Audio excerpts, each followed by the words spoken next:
Hachette Audio presents Change of Heart, written by Nicole Jacquelyn, read by Alastair Haynesbridge and Charlotte North.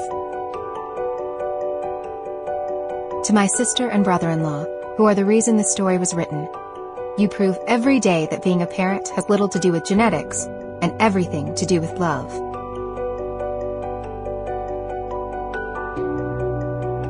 Prologue.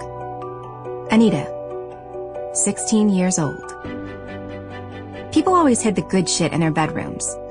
It was like they believed that some invisible force field kept others from finding the huge dildo or the small stash of weed in their top dresser drawer.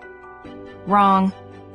The only things that kept me from snooping were padlocks and Dobermans, and even those could be bypassed. I never looked for the expensive things.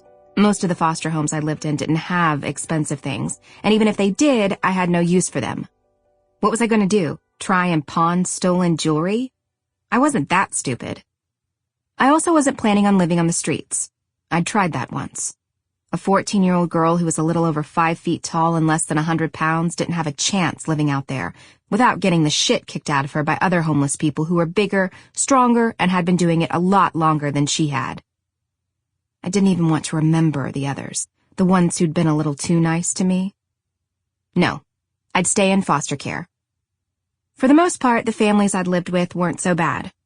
Sure, a lot of them were in it for the money the state gave them for my upkeep, and there might have been the occasional drinking problem or porn addiction. But in the 7 houses I'd lived in, there was only one that I'd left on purpose. I'd felt no guilt over calling the police when I found the overly handsy foster dad's stash of heroin. Boom. New foster home for me. One guess where I'd found that little nugget of escape? Yep, the bedroom. I smirked to myself as I pulled open the drawer in the nightstand that sat to the right of my newest foster parent's king-sized bed. A pair of glasses, a string of condoms, a broken necklace, a few buttons, a romance novel, and lube greeted my eyes. I shuddered, but slammed the drawer closed. Gross, but nothing out of the ordinary. I'd already searched through the dresser and the matching nightstand and hadn't found anything. Where did they hide the juicy stuff? I needed leverage, damn it. "What the fuck are you doing in here?" a deep voice said from behind me as I took a step toward the closet. Shit. "Looking for the bathroom?" I replied in an overly innocent tone. I spun slowly to meet the eyes of the guy standing in the bedroom doorway. Jesus, it was Bram.